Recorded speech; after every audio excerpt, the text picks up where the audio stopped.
இவைகளெல்லாம் உங்கள் நம்பிக்கைகளா? பதட்டப்படுவது என்பது இயற்கையானது. கோபப்படுவது அவசியமான ஒன்று. மகிழ்ச்சி என்பது நிபந்தனைகளுக்கு உட்பட்டது. மனதை ஒருநிலைப்படுத்தி தியானம் செய்வது கடினம். உங்களைப் பற்றிய உண்மைகளை அறிந்து கொள்ளுங்கள். அமைதி, மகிழ்ச்சி, அன்பு இவற்றை யதார்த்தமாக்குங்கள். விடியலை வரவேற்போம். பிரம்மகுமாரிகளுடன். ஓம் சாந்தி. விடியலை வரவேற்போம் பிரம்மகுமாரிகளுடன் நிகழ்ச்சியின் மூலியமாக உங்களை மீண்டும் சந்திப்பதில் மிக மிக மகிழ்ச்சி. ஒவ்வொருத்தரும் வாழ்க்கையை மகிழ்ச்சியாக வாழ்கிறதுக்கு தான் ஆசைப்படுறோம். இந்த வாழ்க்கையை வாழ்கிறதுக்குண்டான தேடுதல் போல் ஒவ்வொருத்தரும் மன அழுத்தம் அப்படிங்கிற இந்த டிப்ரெஷன் அப்படிங்கிற ஒரு விஷயத்துக்கு ஆளாயிரும். இந்த மன அழுத்தம் மருந்துகளால் மட்டுமல்ல, ஆன்மீக உதவியோடு தமக்குத்தாமே அந்த மன அழுத்தத்தை நீக்கி மகிழ்ச்சியான வாழ்க்கையை ஒவ்வொருத்தரும் வாழ முடியும் அப்படிங்கிற நம்பிக்கையை நமக்கு ஒவ்வொரு நாளும் தந்து கொண்டிருக்கிறார் பிரம்மகுமாரிகள் அமைப்பை சார்ந்த சகோதரி ஜெயா அவர்கள். என்றும் விளக்கங்களோடு நம்மிடையே இருக்கிறார். ஓம் சாந்தி. ஓம் சாந்தி. மன அழுத்தம் அப்படிங்கிறத சந்திக்காத நபர்களே கிடையாது அப்படின்னு நம்ம பேசிட்டு வரோம். இந்த மன அழுத்தம் எப்படி ஏற்படுகிறது? டாக்டர் என்ன சொல்றாரு அப்படின்றத நான் பகிர்ந்துக்கிறேன். இப்போ மன அழுத்தம் அதற்கான காரணம் வெளியில இருக்கு அப்படின்னு நினைச்சிட்டு இருக்காங்க. உண்மையிலே மன அழுத்தம், டிப்ரெஷன் அப்படின்றது மன சம்பந்தப்பட்ட ஒரு வியாதி. அவருடைய பேஷண்ட்ஸ் கிட்டே அவர் ஸ்டடி பண்றப்போ 81% நோயாளிகள் மன ரீதியான பிரச்சனைகளோட வரும்போது அவங்க கிட்ட கேட்கிறப்போ, உங்களுடைய இந்த மன ரீதியான பிரச்சனைக்கு யார் காரணம், என்ன காரணம்னு சொன்னா உடனே அவங்க வெளியில இருக்கக்கூடிய ஏதாவது ஒரு காரணத்தை சொல்லுவாங்க. ஒரு இளம் பெண்ணை உங்களுக்கு இந்த மன அழுத்தத்துக்கு என்ன ரீசன் அப்படின்னு கேட்டா என்னுடைய மாமியார் அப்படின்னு சொல்லுவாங்க. இப்படி எல்லோருமே தன்னுடைய மன அழுத்தத்திற்கான காரணம் வெளியே இருக்கு அப்படின்னு தான் நினைச்சிட்டு இருக்காங்க. மன அழுத்தம் உள்ளிருந்து தான் ஏற்படுது அப்படின்னு சொல்றாரு. உள்ளிருந்து அப்படின்னா எங்கேருந்து ஏற்படுது? இதற்கு முக்கிய காரணம் நம்முடைய எண்ணங்கள் தான். ஸோ நமக்குள்ள உருவாகக்கூடிய எதிர்மறையான எண்ணங்கள் நம்முடைய மன அழுத்தத்திற்கு காரணமாக ஆகிறது. நமக்கு எது எதிர்மறையான எண்ணம் அப்படின்றது தெரியறதில்லை. ஸோ நம்ம அந்த எண்ணத்தை திரும்ப திரும்ப நாம உருவாக்கும் பொழுது அது நம்முடைய மன அழுத்தத்திற்கு காரணமாக இருக்கிறது. 3 விதமான மன அழுத்தங்களை பற்றி நிறைய விளக்கங்கள் சொல்லிட்டு வரீங்க. அந்த 3 விதமான மன அழுத்தங்களுக்கும் காரணம் எண்ணங்கள் தானா? கண்டிப்பாக நம்முடைய எண்ணங்கள் மாறினா மன அழுத்தம் என்பது மாறிவிடும். இப்போ 3 விதமான மன அழுத்தத்தை பற்றி நம்ம பேசியிருந்தோம். ஃபர்ஸ்ட் ரியாக்டிவ் டிப்ரெஷன் அப்படின்னு சொல்லிட்டு சூழ்நிலையை சார்ந்து உருவாகக்கூடிய மன அழுத்தம். ஸோ இந்த மன அழுத்தத்துல 100% நம்முடைய எண்ணங்கள் தான் காரணம். ரெண்டாவது எண்டோஜீனஸ் டிப்ரெஷன் அப்படின்னு சொல்றாங்க. அதுல நமக்குள்ள உருவாகக்கூடிய கெமிக்கல் இம்பேலன்ஸ், ஸோ ரசாயன மாறுதல்களால ஏற்படுவது அப்படின்றது என்னுடைய மரபணுக்கள் ஜீன்ஸ் மூலமாக உருவாகிறது. இப்போ என்னுடைய அப்பாவுக்கு டிப்ரெஷன் இருக்கலாம். ஸோ அதனால எனக்கு வருவதற்கான வாய்ப்புகள் இருக்குது. ஸோ அந்த மாதிரி சமயத்துல என்னுடைய மனதை அமைதியா வச்சுக்கிறது, அதற்கான தியானத்தை செய்யறது, எப்பவுமே டென்ஷன் ஆகாம இருக்கிறது, ரொம்ப ஒரு ஸ்டேபிளா இருக்கிறது, அந்த மாதிரியான பயிற்சிகளை நான் செய்யும் பொழுது என்னுடைய எண்ணங்களை மாற்றுவது என்பது சுலபமானதாக இருக்கும். அப்போ அந்த கெமிக்கல் இம்பேலன்ஸ் என்பது உருவாகாது. மூன்றாவது ஒரு சிவியரான டிப்ரெஷன் நம்ம சொன்னோம், சைக்கோட்டிக் டிப்ரெஷன் சொல்லியிருந்தோம் இல்லையா. இதுலயும் எண்ணங்கள் காரணம் தான்.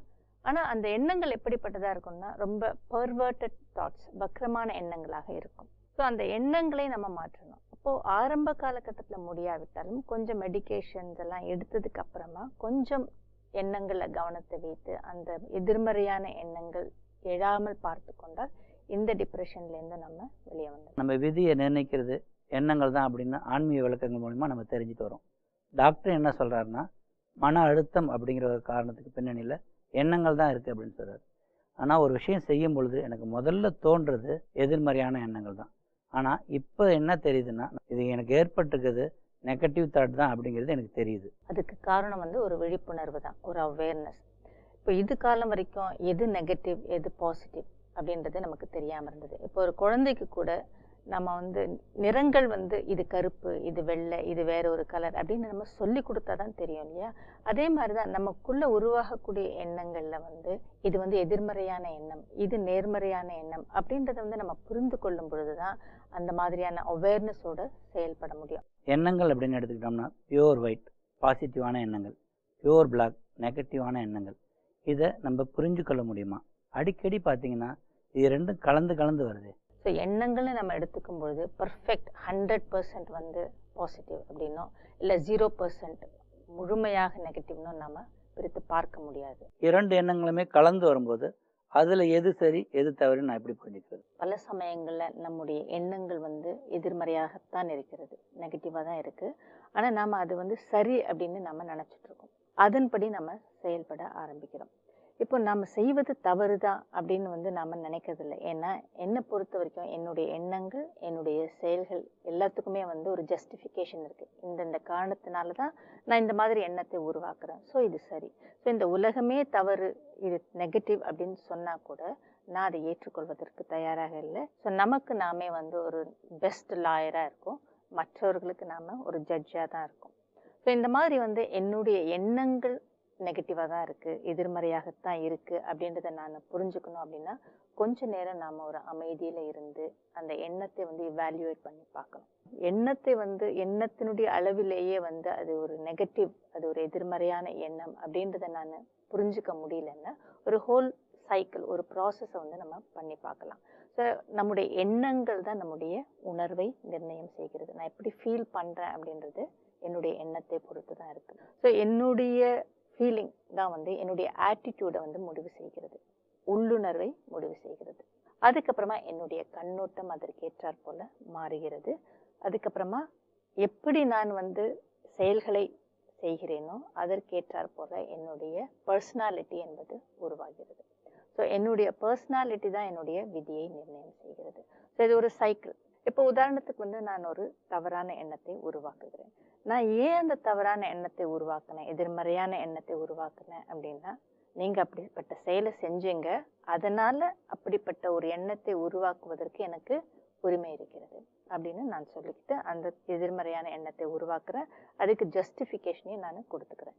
இப்போ கொஞ்சம் அமைதியில் உட்காந்து அந்த எண்ணத்தினுடைய அடிப்படையில் நான் எப்படிப்பட்ட ஒரு உணர்வை அனுபவம் செய்கிறேன், டிஸ்டர்ப்டாக உணர்றேன்னா, கோபமாக உணர்றேன்னா, இல்லை ஒரு லோ ஃபீலிங் வருதா, ஸோ அது எப்படிப்பட்ட ஒரு உணர்வை கொடுக்கிறது அப்படின்றத நான் அண்டர்ஸ்டாண்ட் பண்ணிக்க முடியும்.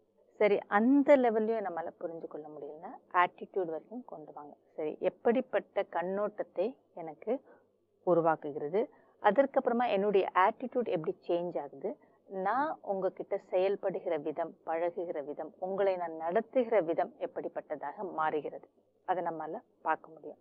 ஸோ எனக்குள்ளே இருக்கக்கூடிய அந்த ஃபீலிங்கினுடைய அடிப்படையில் நான் உங்ககிட்ட பழகுவேன், நான் உங்களை நடத்துவேன். ஸோ உங்ககிட்ட என்னுடைய உறவு முறை என்பது என்ன ஆகும் அதுக்கப்புறமா. ஸோ நான் அந்த மாதிரி நடந்துக்கும் பொழுது, என்னுடைய செயல்கள் அப்படிப்பட்டதாக இருக்கும்பொழுது கண்டிப்பாக என்னுடைய உறவுகளில் வந்து பிரச்சனை என்பது வரும். ஸோ உறவுகளில் பிரச்சனை வரும், விரிசல் ஏற்படும். ஸோ அந்த மாதிரி வந்து செயல் அளவில் வந்ததுக்கு அப்புறமா நம்மளால் புரிஞ்சுக்க முடியும். ஸோ இது என்னுடைய உறவில் எப்படிப்பட்ட டிஸ்டர்பன்ஸை கொண்டு வருது. அது ஒன்று. நீங்கள் தவறு பண்ணீங்க, அந்த எண்ணத்தை நான் உருவாக்கிட்டு உங்ககிட்ட கோவப்படுறேன் அப்படின்னு வச்சுக்குவோம், அது அங்கே நிற்காது. அதுக்கப்புறமா என்ன ஆகும்னா, நான் பல பேர்கிட்ட கோவப்பட ஆரம்பிப்பேன், பல விஷயங்களில் நான் டென்ஷனை உருவாக்குவேன். ஸோ என்னுடைய பிஹேவியர் எல்லார்கிட்டேயுமே வந்து ஒரு கோபக்காரனாகவோ இல்லை எல்லாத்துக்குமே டென்ஷன் ஆகக்கூடியவராகவோ வந்து மாறிடும். அப்போ என்ன ஆயிடுச்சுன்னா, என்னுடைய பர்சனாலிட்டியே வந்து நான் ஒரு கோபக்காரன், இல்லை எல்லாத்துக்குமே இவர் வந்து டென்ஷன் ஆவார் அப்படின்ற மாதிரி மாறிடுச்சு. ஸோ பர்சனாலிட்டி வரைக்கும் கொண்டு போயிட்டோம். அதுக்கப்புறமா என்னதுன்னா என்னுடைய டெஸ்டினி, என்னுடைய விதி. இப்போ என்னுடைய பர்சனாலிட்டி இப்படி ஆயிட்டதுனால என்னை சுற்றி இருப்பவர்கள் என்கிட்ட எப்படி நடந்துக்குவாங்க, ஸோ என்னுடைய உறவுகளில் எந்த மாதிரியான பிரச்சனைகள் வரும். ஸோ நான் எல்லாத்துக்குமே வந்து டென்ஷன் ஆகிறேன், எல்லாத்துக்குமே கோபப்படுறேன், இல்லை எல்லாத்துக்குமே வந்து இரிட்டேட் ஆகிறேன் அப்படின்னா என்னுடைய உறவுகள் என்கிட்ட வந்து எப்படி நடந்துக்கும், நான் இப்படி நடந்துக்கிறதுனால மற்றவர்கள்கிட்டேருந்து ஒரு ஆசீர்வாதங்களோ இல்லை நல்ல எண்ணங்களோ எனக்காக வருமா? கண்டிப்பாக வராது. ஸோ மற்றவங்ககிட்டேருந்து நமக்கு ஆசீர்வாதங்கள் கிடைக்காத பொழுது நாம் எதை செய்தாலும் வந்து நிறைய தடைகள் என்பது ஏற்படும். ஸோ இது என்னுடைய டெஸ்டினியாக ஆகிப்போச்சு. ஸோ இப்போ என்னுடைய எண்ணத்தில் வந்து இது தவறான எண்ணமா அப்படின்னு என்னால் எவால்யூவேட் பண்ண முடியலன்னா, ஸோ ஃபீலிங்ஸ் வரைக்கும் கொண்டு போய், ஆட்டிடியூட் வரைக்கும் கொண்டு போய், செயலில் கொண்டு வந்து அதற்கப்புறமா நம்ம பார்க்கும்பொழுது எவ்வளோ பெரிய விஷயங்கள் நடந்திருக்கு, எவ்வளோ விஷயங்கள் டிஸ்டர்ப் ஆயிருக்கு. இப்போ என்னுடைய வாழ்க்கை என்பது எப்படி இருக்குது? மகிழ்ச்சியாக இருக்குதா, இல்லை பிரச்சனைக்குரியதாக இருக்கிறதா, இல்லை நான் நினைக்கிற விஷயங்கள்லாம் நான் நினைத்தபடி நடக்குதா, இல்லை எதிர்பாராத விஷயங்கள் நடந்து கொண்டிருக்கிறது அப்படின்றத நம்மளால செக் பண்ண முடியும். ஸோ இதுக்கெல்லாம் காரணம் என்ன?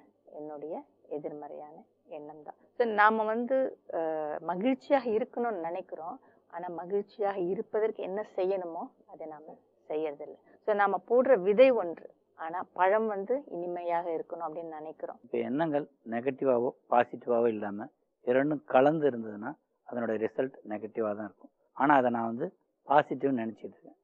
இதன் மூலயமா ஏற்படக்கூடிய மன அழுத்தத்தை நீக்கிறதுங்கிறது சுலபமாக இருக்குமா? ஆக்சுவலாக இது நெகட்டிவா இல்லை பாசிட்டிவா அப்படின்றத புரிஞ்சுக்கிறதுக்கு பயிற்சி வேணும். அதை நம்ம ஒரு சில விஷயங்களை கவனித்து அலர்ட் ஆகலாம். பொதுவாகவே மன அழுத்தத்தில் இருக்கும், இல்லை ஒரு எதிர்மறையான எண்ணங்கள் வந்தது, இல்லை கோபம் வருது, அந்த மாதிரியான விஷயங்கள் நடக்கும் பொழுது ஒரு சில மாற்றங்கள் உடல் ரீதியாக ஏற்படுகிறது. அதை நாம கவனிக்க வேண்டும். ஸோ அந்த எண்ணம் உருவாகும் போது என்னெல்லாம் நடக்குது அப்படின்றத வாட்ச் பண்றது. இப்போ கோபம் வருது, இல்லை ஏதோ ஒரு விஷயத்தினால மனசு கஷ்டப்படுது அப்படின்னா உடனே உடல் ரீதியாக என்னென்ன மாற்றங்கள் ஏற்படுகிறது என்பதை கவனிக்க வேண்டும்.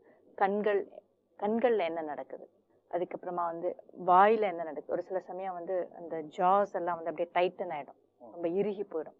ஒரு சில பேருக்கு வார்த்தைகள் தடுமாறும். அதுக்கப்புறமா ஷோல்டர்ஸ் எல்லாம் ஒரு மாதிரி டைட்டனிங் ஆகும்.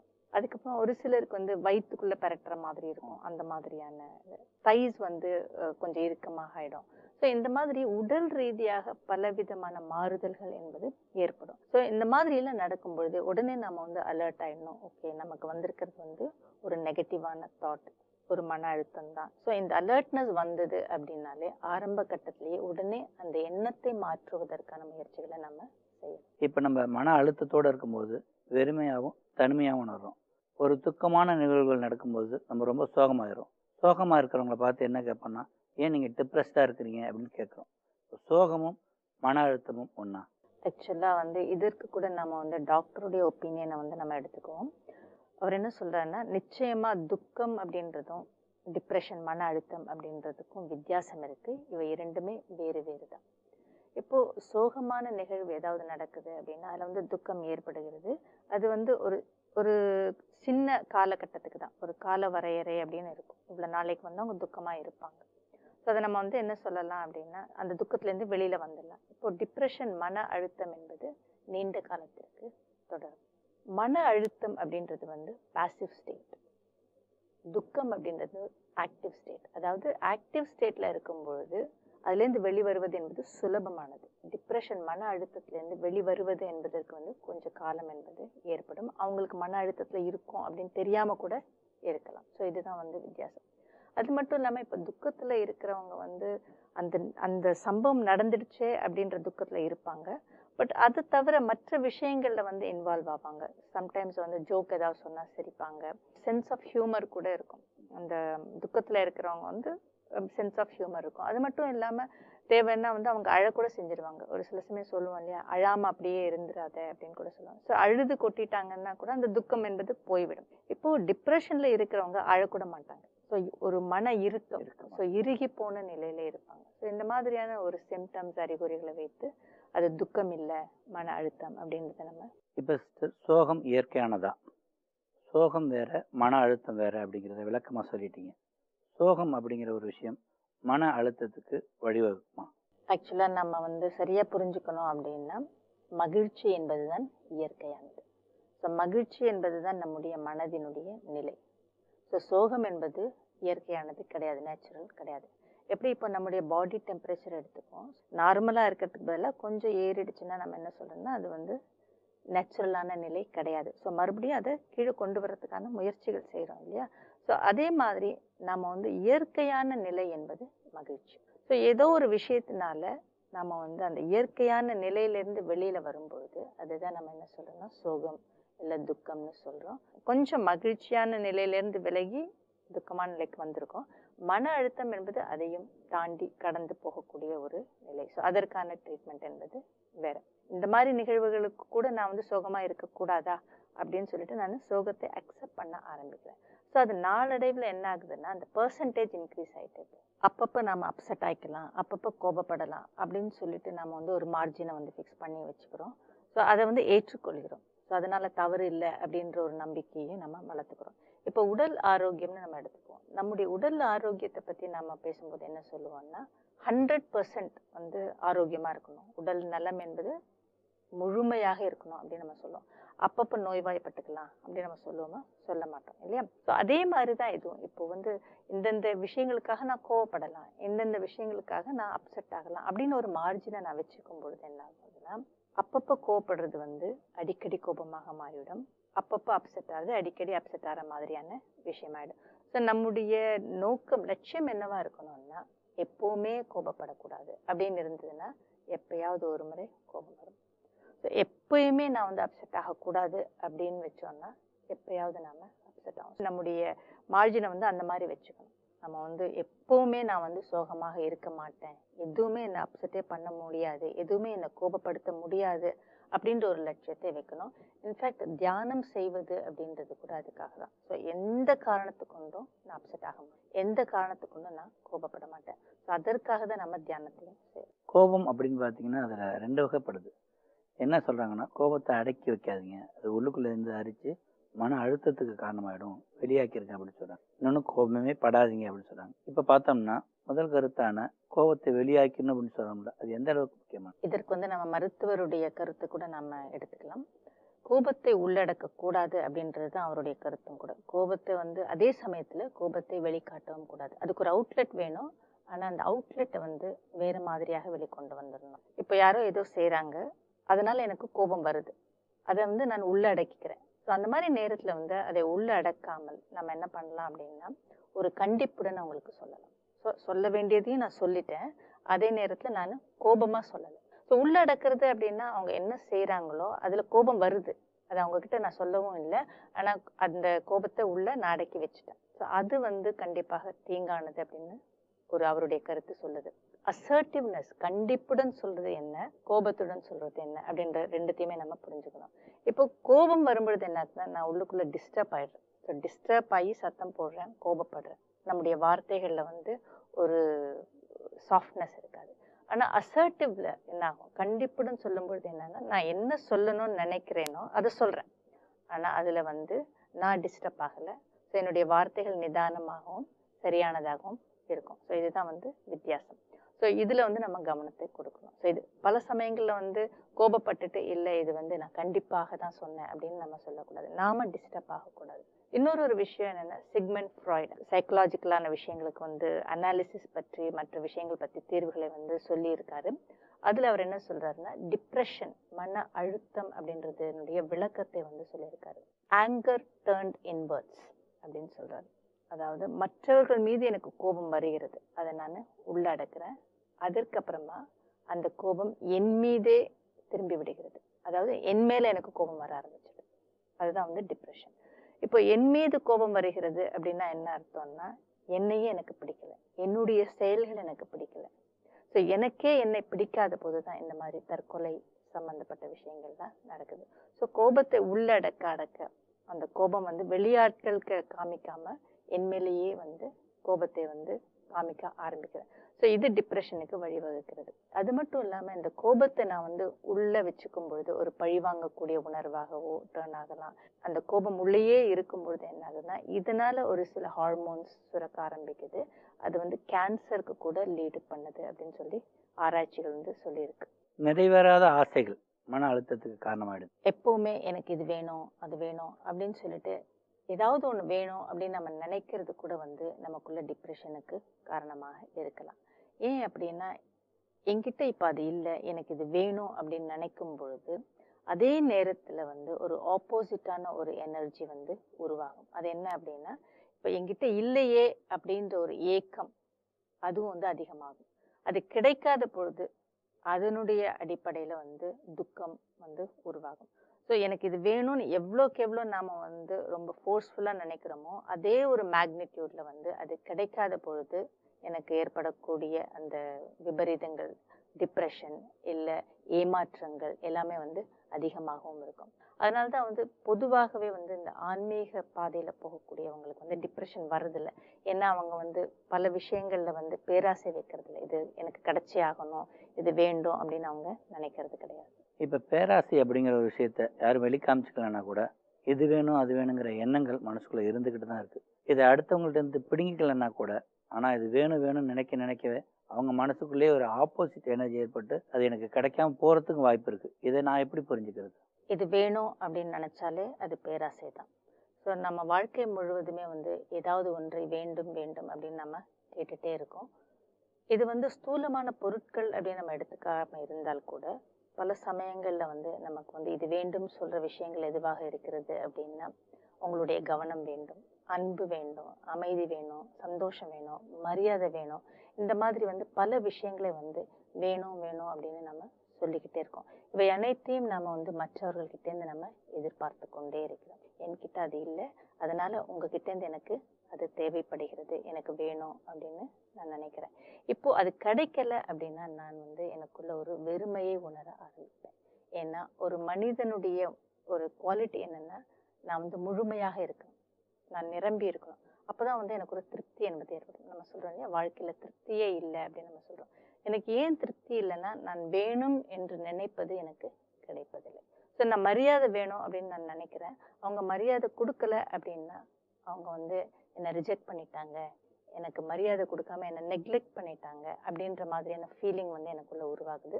ஸோ அதனுடைய அடிப்படையில் நான் வந்து பல விதமான எதிர்மறையான எண்ணங்களை நான் உருவாக்கலாம். அவங்க எனக்கு மரியாதை கொடுக்கல, அப்போ நான் எப்படி கொடுப்பேன்? ஸோ ஹாஷாக பேசலாம், மரியாதை இல்லாத வார்த்தைகளை யூஸ் பண்ணலாம். ஸோ இந்த மாதிரியான நெகட்டிவிட்டியை வந்து நான் எனக்குள்ள உருவாக்கிக்கிறதுக்கான வாய்ப்புகள் என்பது இருக்கிறது. ஸோ இந்த மாதிரி நாள் முழுவதும் எனக்கு வேணும் வேணும் வேணும் அப்படின்னு நினைக்கும் பொழுது என்ன ஆகுது அப்படின்னா வாழ்நாள் முழுவதும் நான் வந்து மற்றவர்களை சார்ந்து இருக்க வேண்டியதா. இப்போ இது எப்படின்னா என்கிட்ட ஒரு கப் இருக்குன்னு வச்சுக்கோங்க. அந்த கப்பை வந்து நான் என்ன நினைக்கிறேன்னா காலியா இருக்கு, அந்த கோப்பை வந்து காலியாக இருக்கிறது. ஸோ எல்லார்கிட்டையும் போய் இந்த கோப்பையை வந்து நிரப்புங்க அப்படின்னு சொல்லிட்டு நான் கையேந்திக்கிட்டே இருக்கேன். ஆனால் யாரும் அது நிரப்ப போறது கிடையாது, ஏன்னா அவங்க கிட்ட இல்லை. ஸோ அப்போ நான் நினைச்ச மாதிரி, நான் எதிர்பார்த்த மாதிரி மற்றவர்கள்கிட்ட இருந்து எனக்கு அது கிடைக்கல அப்படின்றப்போ வந்து நான் மன வருத்தத்துக்கு ஆளாகிறேன். என்கிட்ட இருக்கக்கூடிய அந்த மனம் அப்படின்ற ஒரு கோப்பை வந்து நிறைந்து இருக்கிறது. நம்ம எதுல கவனமாக இருக்கணும் அப்படின்னா அந்த கோப்பையில இருக்கக்கூடிய மகிழ்ச்சி என்பது வெளியேறாமல் பார்த்து கொள்ளுவேன், காலியாகாமல் பார்த்து கொள்ள வேண்டும். அதுதான் ரொம்ப முக்கியம். அதனால நம்ம என்ன சொல்றோம்னா நான் மகிழ்ச்சியா தான் இருந்தேன், இந்த சூழ்நிலையினால என்னுடைய மகிழ்ச்சி பறி போய் விட்டது அப்படின்னு நம்ம சொல்றோம். ஸோ நம்ம எதுல கவனத்தை கொடுக்கணும் அப்படின்னா எனக்குள்ள இருக்கக்கூடிய மகிழ்ச்சி என்பது சிந்தி விடாமல் பார்த்து கொள்ள வேண்டும்.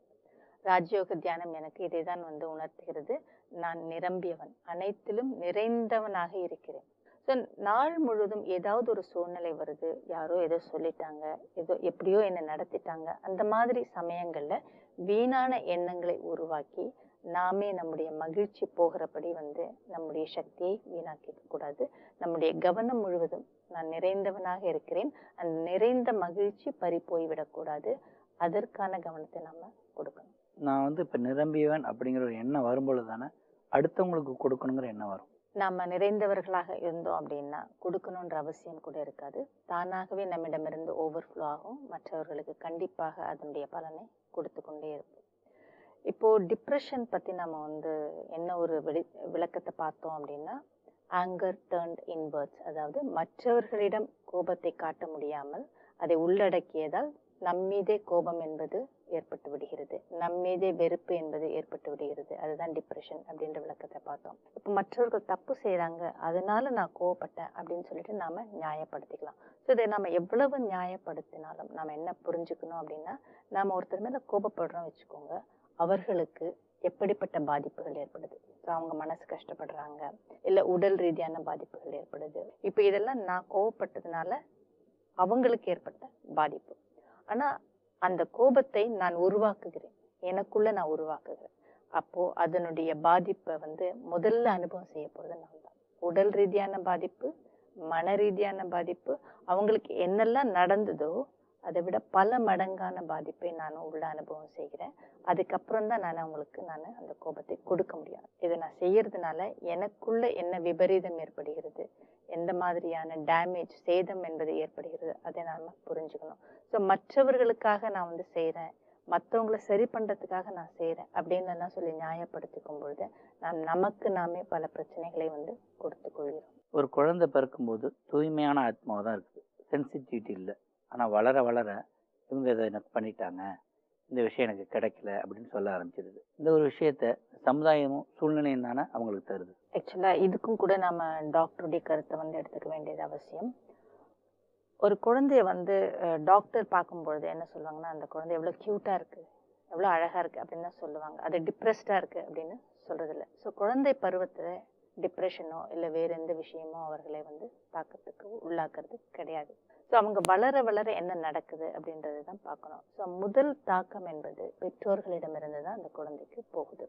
அந்த வீட்டினுடைய என்விரான்மெண்ட், அந்த வீட்டினுடைய வாயுமண்டலம், ஒரு 2-3 வயசுல அந்த குழந்தை இருக்கும்பொழுது பெற்றோர்கள் எப்படி நடந்துக்கிறாங்க, பெற்றோர்கள் என்னென்ன விஷயம் நடக்குது அந்த வீட்டில், அவை எல்லாமே வந்து அந்த குழந்தையை வந்து நேரடியாக பாதிக்கிறது. அங்கேருந்து அந்த குழந்தை கற்றுக்குது. அதுக்கு அடுத்தபடியாக ஆசிரியர்கிட்டேருந்து ஒரு சில விஷயங்களை கற்றுக்குது.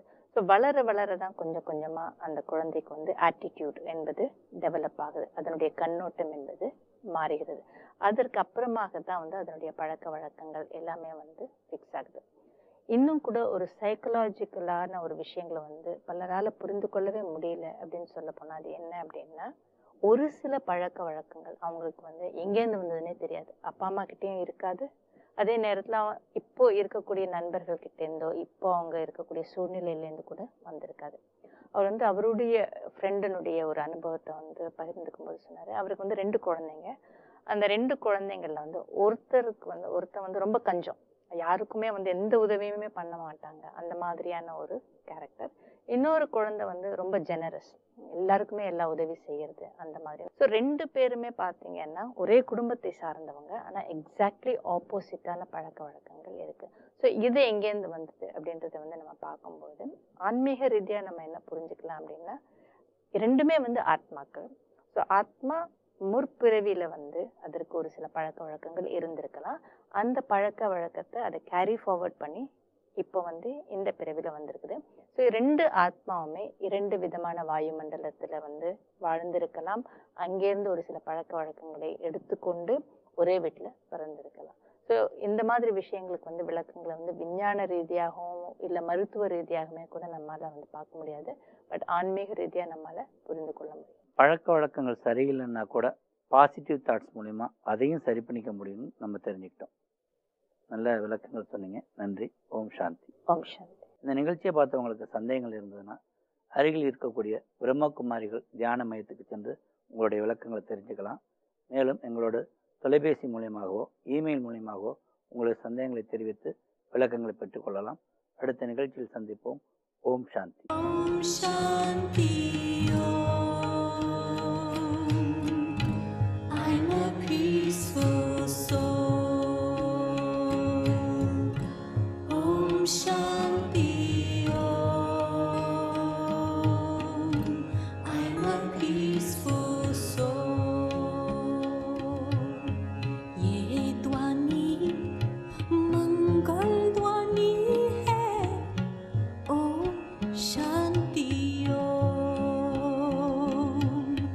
This sound is a sacred sound. Om Shanti Om.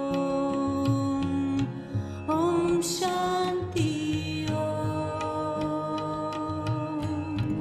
I'm a peaceful soul. Brahma குமாரிகளின் சேவை மையங்களில் ராஜயோக தியான பயிற்சி இலவசமாக அளிக்கப்படுகிறது. நாள்தோறும் 1 மணி நேரம் 7 நாட்களுக்கு இந்த பயிற்சி அளிக்கப்படுகிறது. உலகெங்கிலும் 8500க்கும் மேற்பட்ட சேவை மையங்கள் இயங்கி வருகின்றது. இந்தியாவில் முக்கிய நகரங்களில் மட்டுமின்றி சிறு சிறு கிராமங்களிலும் சேவை மையங்கள் இயங்குகின்றது. மேலும் விவரங்களுக்கு நீங்கள் தொடர்பு கொள்ள வேண்டிய முகவரி